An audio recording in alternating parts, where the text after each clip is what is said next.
Саламатсыздар ма оқушылар? Сіздермен бірге Айнұр апай бүгінгі видеода 7-ші сынып алгебра пәнінің 1-ші тоқсандағы 1-ші БЖБ-ның 2-ші нұсқа есептерін талқылайтын боламыз, және бұл видеода А деңгейінің есептері ұсынылады.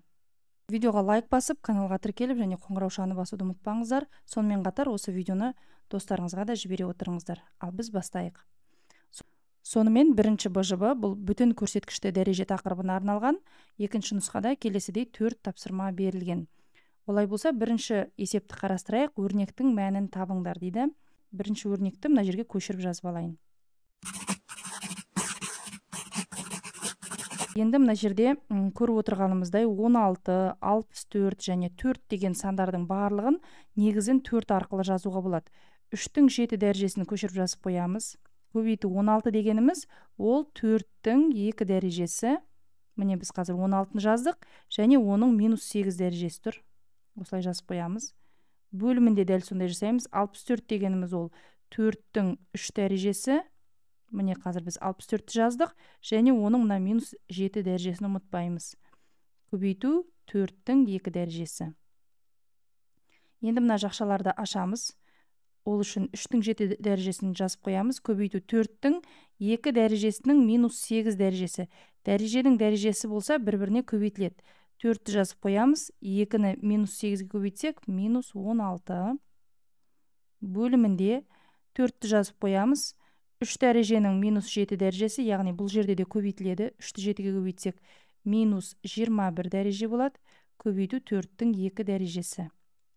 Енді әзірше алымын жай ғана көшіріп жазып қоямыз. Ал бөлімін бөлек есептеп алайық. 4-тің -21 дәрежесі көбейту 4-тің 2 дәрежесі. Санның негізі бірдей және олар көбейтіліп тұр. Ендеше санның негізін жазып қоямыз 4 деп, ал дәреже көрсеткіштері бір-біріне қосылады. Себебі көбейтіліп тұр. -21-ге 2-ні қоссақ, -19 болады. Енді 3-тің 7 дәрежесін қайтадан жазып қоямыз. Көбейту 4-тің -16 дәрежесі мен 4-тің -19 дәрежесі бір-біріне бөлініп тұр. Санның негізі бірдей. 4-ті жазып қоям. Енді бөлінсе, мына дәреже көрсеткіштері бір-бірінен азайтылу керек. Яғни -16-дан -19-ды азайтамыз. -16 азайту -19 деп есептеп алсақ болады. Мына жақшаны ашқан кезде 2 минус бір-бірімен плюс болып кетеді. Яғни -16 плюс 19. Немесе мына екеуінің орнын ауыстыра қойсақ, ол 19 азайту 16 деген сөз ғой. Сонда 3 болып шығады екен. Яғни 4-тің 3 дәрежесі болады. Келесі екінші есеп, өрнекті ықшамдаңыз. Берілген өрнекті көшіріп жазып алайын.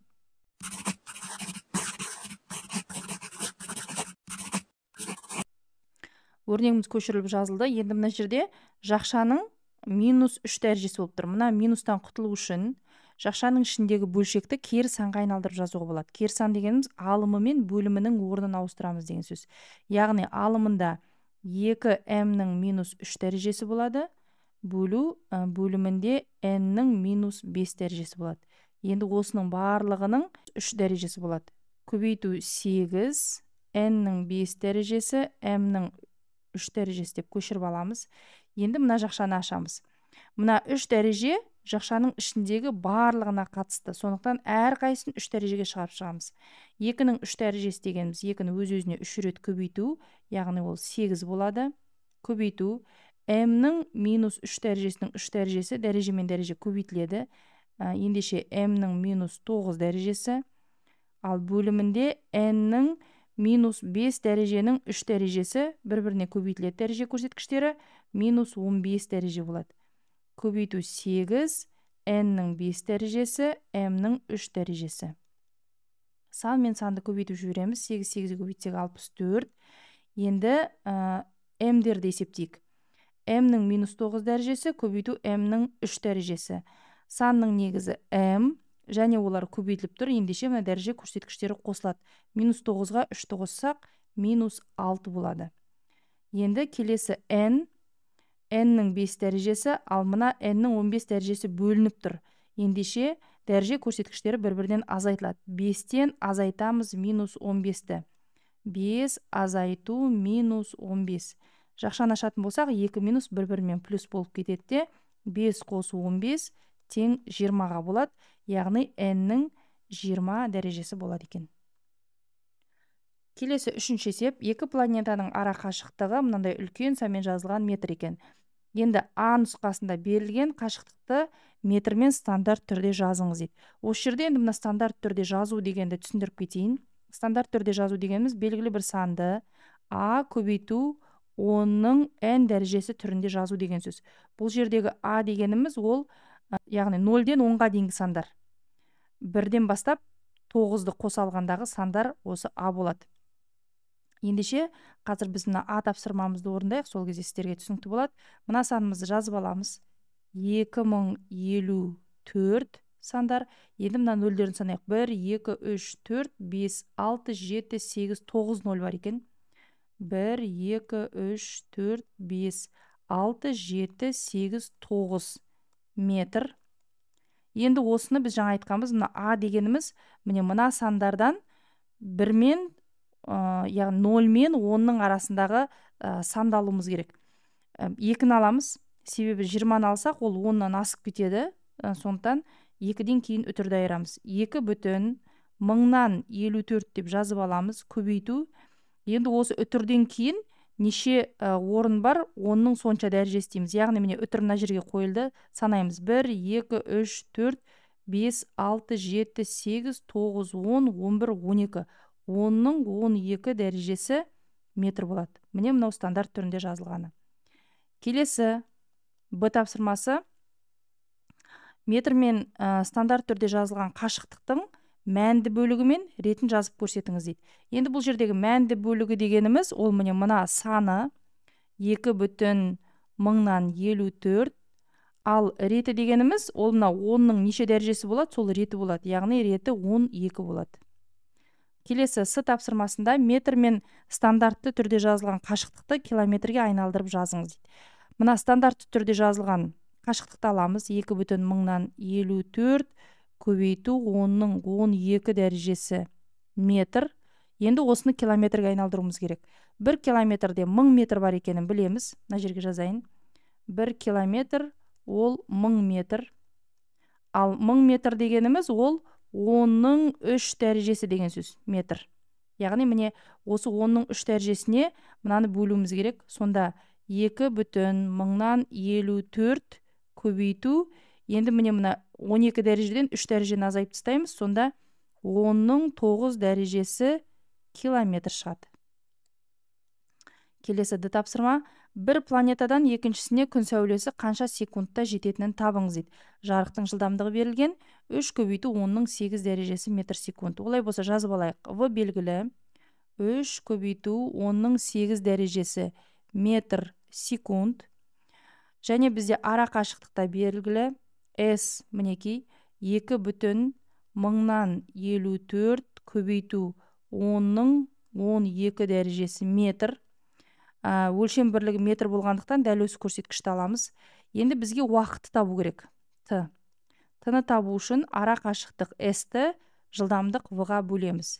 Олай болса, ара қашықтық ол 2,10 көбейту 10-ның 12 дәрежесі бөлу жылдамдық ол 3 көбейту 10-ның 8 дәрежесі. Бөлшектің алымында ондық бөлшек тұрғандықтан, мына 2,10-ді бүтін санға айналдырып аламыз. Ол үшін оны 10-ға көбейтеміз. Яғни міне мынаның 1 дәрежесін мына 2,10-ге көбейтсек, 21 болады. Көбейту, міне мынадан 1 дәреже кетіп қалды. Олай болса, 10-ның 11 дәрежесі қалады. Бөлу 3 көбейту 10-ның 8 дәрежесі. 21 мен 3-ті қысқартып тастауға болады. 3-тің орнында 1 қалады. 21-дің орнында 7 қалады. Тең 7 көбейту 10-ның 11 дәрежесін бөлеміз 10-ның 8 дәрежесіне. Санның негізі 10 жазып қоямыз. Және олар бір-біріне бөлінгендіктен дәреже көрсеткіштері бір-бірінен азаяды. 11-ден 8 азайтсақ 3. 10-ның 3 дәрежесі дегеніміз ол 1000, яғни жауабы 7000 секунд болады екен. Келесі 4-ші есеп, стандартты түрде жазылған мына екі санның А нұсқасында қосындысын тауып, оның жауабын стандарт түрде жазу керек. Екіншісінде айырмасын тауып, жауабын стандарт түрінде жазу керек. Олай болса, А нұсқасында 8,7 көбейту 10-ның 6 дәрежесіне қосамыз. 2,105 көбейту 10-ның 3 дәрежесін. Енді сандардың ретін келтіруіміз керек. Ретін келтіру дегеніміз, яғни мына дәрежелерін бірдей қылуымыз керек. Мында бізде 10-ның 3 дәрежесі, мында 10-ның 6 дәрежесі болып тұр. Яғни мына 10-ның 6 дәрежесін осы 3-ке келтіреміз. Ендеше мынаның 3 дәрежесін мына 8,7-ге көбейтеміз. Сонда ол 8700 болады. 8,7-ні 1000-ға көбейтуіміз керек. Сонда үтірі 3 орынға жылжиды. Яғни міне 1, сосын тағы да 2 орын, 2 0 тіркедік. Көбейту 10-ның 3 дәрежесі болады енді. Қосу 2/105, көбейту 10-ның 3 дәрежесі. Олай болса 8700 2/105 көбейту 10-ның 3 дәрежесі. Міне жауабымыз шықты. Енді осы жауапты стандарт түрге келтіруіміз керек. Стандарт түрге келтіру үшін үтірді мына 8-ден кейін қоямыз. 8,70205 деп жазамыз да, көбейту. Мына жерде біз үтірді міне 1, 2, 3 орынға жылжыттық. Олай болса ол 10-ның 3 дәрежесі, және ол мына 10-ның 3 дәрежесіне көбейтілген кезде 10-ның 6 дәрежесі болады екен.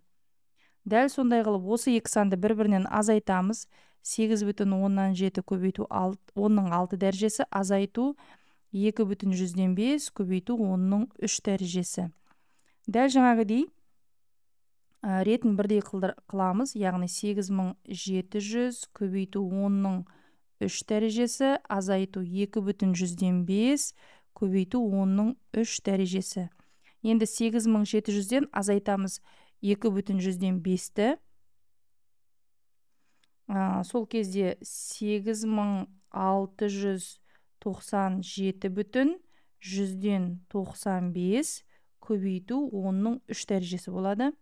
Дәл жаңағыдай стандарт түрге келтіретін болсақ, мына үтірді 8-ге дейін жылжытамыз. Сонда 8,69795 деген сан көбейту 10-ның, мына жерде 3 дәрежесі бар еді, және мына жерде де 1, 2, 3 орын жылжыдық, яғни 10-ның 6 дәрежесі болады екен. Балалар, есептердің шығарылуы түсінікті болса, видеоға лайк басып, каналға тіркеліп, және қоңыраушаны басуды ұмытпаңыздар. Сонымен қатар осы видеоны достарыңызға жібере отырыңыздар. Ал мен сіздермен келесі видеоға дейін қоштасамын. Сау саламатта болыңыздар. Сіздермен болған Айнұр апай, оңай математика каналы.